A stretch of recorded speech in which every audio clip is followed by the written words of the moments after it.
I used to love Halloween, but ever since that night in 2018, I can't even look at a carved pumpkin without feeling sick. Because that was the night I realized someone had been watching me, not just that night, but for weeks before. Back then, I was 21 and living alone in a small one-bedroom apartment on the edge of town. It was my first place after moving out of my parents' house. Halloween fell on a Wednesday that year, and I didn't have any plans. Most of my friends were out at parties, but I decided to stay home, order pizza, and hand out candy to kids in my building. The night started off normal.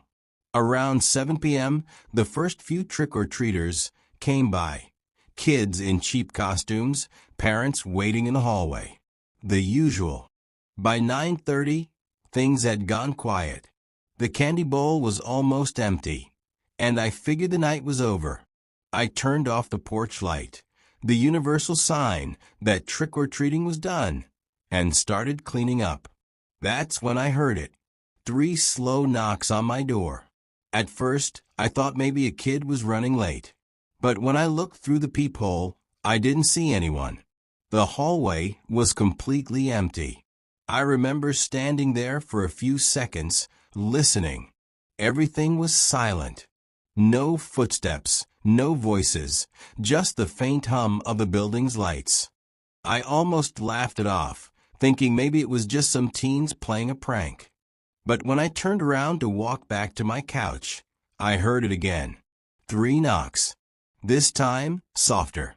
And this time closer to the door, like whoever was doing it had leaned in. I looked again through the peephole. Still nothing. I felt my chest tighten. I tried to convince myself it was nothing, but something about the timing. The way those knocks came after I turned off the light made me uneasy. I decided to just ignore it and go to bed. But later that night, around 1 a.m., I woke up to another sound. This time, it wasn't knocking. It was a sound of plastic crinkling, like a candy wrapper being handled slowly. I froze. That candy bowl was still by my door on the little entry table.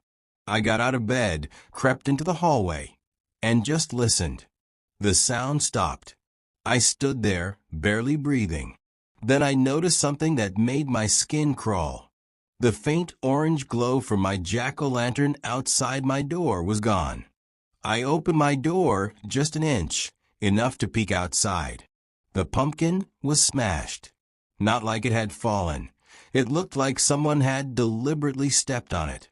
And beside it, sitting perfectly upright, was a single wrapped piece of candy. The same brand I'd been giving out earlier. I picked it up and immediately dropped it, because it wasn't one of mine. The wrapper had my name written on it, in black marker. I felt this wave of cold go through me. I slammed the door, locked it, and called the building's security, who said they'd send someone to check the hallway cameras. When they did, they told me something that still keeps me up sometimes. Around 9:30, right when I turned off my porch light, the camera showed a tall man standing just outside my apartment door. He wasn't in costume. He wasn't holding a bag for candy. He was just standing there for almost 10 minutes. Then he bent down, picked up something from the floor, and walked away. The security guard said the man's face was hidden by the brim of a baseball cap, and the footage was too grainy to make out any details. They never found him. I moved out a few weeks later. Every Halloween since, I make sure I'm never home. I either travel or stay with friends. But sometimes, late at night, I still think about that candy wrapper, about how my name got on it, about how long that man must have been watching me, just waiting for the light to go out. And I can't help but wonder, how many times before that night he knocked, when I wasn't there to hear it?